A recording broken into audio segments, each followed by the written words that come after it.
Taking the KXCountry Clubhouse on the road to the legendary Horseshoe Tavern, and it is an absolute treat to finally get to talk to this guy, Mr. Max McNown. How are you, bud? I'm doing great. How was your Boots and Hearts set? It was so fun. Yeah. Oh my gosh, that crowd was incredible. Boots is always a treat. They were singing songs that even in my headline shows, some of them don't get sung. Yeah. And it was the verses. The verses, they were singing the words. Does that ever get old for you? You're looking out into a crowd of thousands of people and hundreds and hundreds are singing your words back to you? I don't think it ever will. No. I mean, I've been touring now for just over about 2 years, I think. Mm-hmm. And it has not faded a single bit. Right. It's always surreal. Well, let's talk about some of that music. The latest single, "Done For." The song really starts with people basically telling you you're too young, don't settle down yet. Do you think there's a difference between settling down and actually knowing what you want? Interesting. The difference between settling down and knowing what you want. I guess in no way, shape, or form was I settling down. Right. Yeah.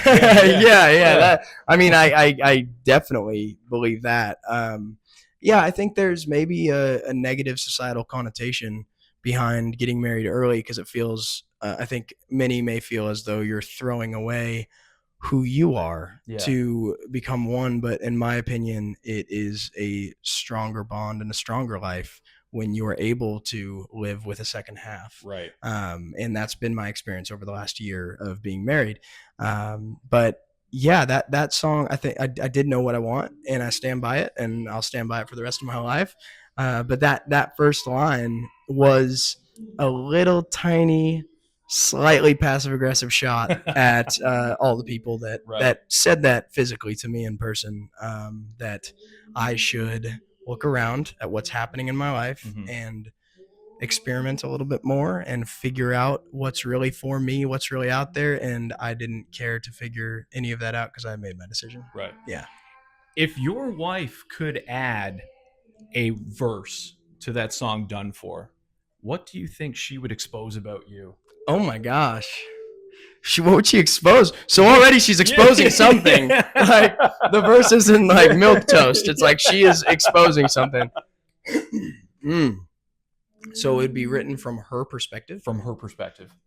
Oh gosh. What do you think she would say? I think she would have to slide a line in about our dog. Okay. I think she is obsessed with our dog. And it's actually really funny because it's kind of like a trial run of a kid, like seeing how she is mothering this dog so beautifully. Definitely makes me realize that she's going to be a wonderful mom. But anyway, I think that Story, our dog, would get a shout out in any verse that she wrote in any of my music. I love that. So Max, you're a guy that really bets on himself, turning down a golden ticket. Have you always been pretty comfortable going against the grain? Yeah, I guess so. I don't even know if it's necessarily the desire to go against the grain. It is the desire to have my own thing. Right. And let me expand on that because that might sound weird. But for example, when I was listening to music, when I was growing up, I had my favorite artists and almost none of my most favorite personal artists were massive. Okay. I liked to find somebody and feel like I got to know them as an artist through their music and through research and kind of figuring out who they are. Right. Do I want to root for this person? Do I want to believe in them?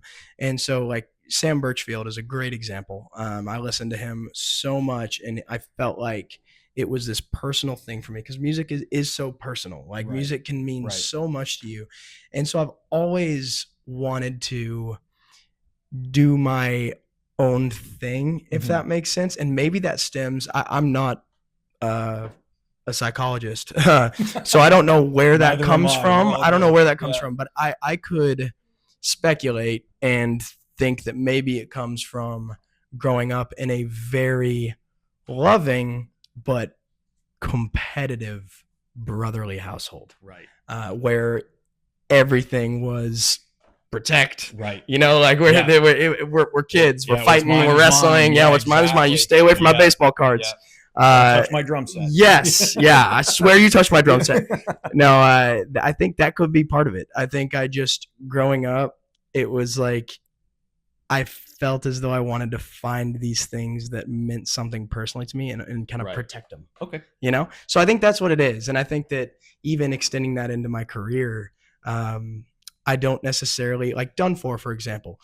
It's not meant to go against the grain. It's just meant to be as honest and authentic to who I am and the life that I am trying to lead. Right.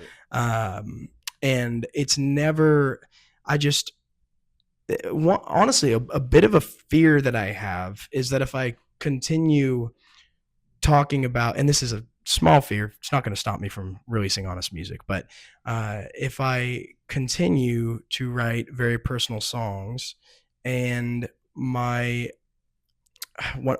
of my fears is that it's going to alienate people that don't see the world the same way I do.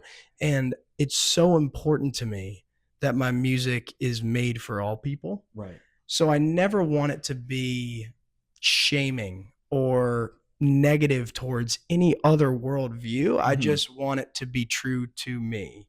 And I think that's what makes it maybe seem against the grain. I think my music is very personal. And that's what I think makes you so relatable. Yeah, I think so, because I've had the privilege, because I'm now a partner of the independent label that I'm on, and my uncle manages me, and my brother is my road manager, and I just have so much family around me, and I think that I've had the privilege to stay in my own lane, right, and do my own thing, and not have any pressures that be telling me how I should write, when I should release, any of that stuff. And I think that's what has allowed me to keep that authenticity and continue to relate to the same people that liked A Lot More Free, that ended up feeling a connection to me. They're going to continue feeling a connection no matter how different the songs get, as long as they're still me.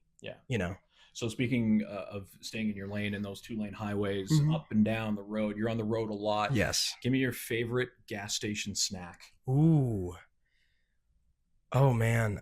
I'm going to go.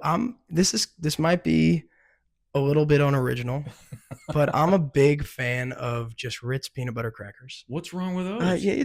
They're just simple. The peanut butter ones, the cheese ones. Yeah, they're all good. Little Ziploc bag. I'll go in. It used to be like road trips. It was beef jerky. That was always the gas station snack. And now, something about those peanut butter pretzels call to me every time I walk into a gas station. So it's always that, coupled with some sort of Gatorade or electrolyte drink. Well, when you're on the road through Canada, you got to stop at Tim's, get some Timbits. 7 Buzzballs. Yeah, exactly. That's the Canadian road trip snack. Max, is there a question that nobody ever asks you that you wish people would ask more? Something you just want to tell the world about? I get asked a lot of questions. I don't know if there's any that really stand out to me, but I will say my favorite types of questions are those that dive into specific lyrics of my songs. I think a lot of questions regard songs, which is great because I'm a musician and I'm an artist and I make music, and so that makes sense. But I love when, like, for example, someone at some point recently asked me specifically the second verse of Done For. I want that wartime love, photo in my pocket, my picture in her locket back home. What does that mean? Yeah, I love that question. I love that question because every lyric in my music means something to me. And so when people dig and they find the specificity of it, where it's not just, Brown Eyes is now probably primarily seen as the chorus, right? But the verses are heavy, deep. The verses are introspective, absolutely. And so that's the best example. It's like I always enjoy just a deep dive into random lyric, just and for to now that I brought it up, since we might as well say that's what we're talking about. So Done For being about betting on somebody early and getting married early and making that choice. The second verse is about kind of who I looked up to in my life and my family line that all did something similar. And I looked at the life that they had and the legacy that they left behind. And so that second verse is specifically my great grandfather, my Papa Brim, um, and Muriel, my great grandmother. And my Papa Brim fought in World War II, and he was shot on Okinawa, and he survived. And he ended up staying with my great grandmother for 75 years until she passed away. And he left behind a legacy of family that is, you can't calculate how much of an impact that human made on the world, because there's so many of us. I wouldn't exist without that. And so that love is where I came from. Right. And that love is what I want to try to replicate and pass down. Amazing. Dude, I can talk to you about all day. So we're going to save that one for the next one. You keep releasing the hits and we'll talk about the lyrics. Sounds like a deal. McNown live here in the KX Country Clubhouse at the legendary Horseshoe Tavern. Dude, appreciate you, man. Thank you so much. Of course. Thank you for having me. Thank you.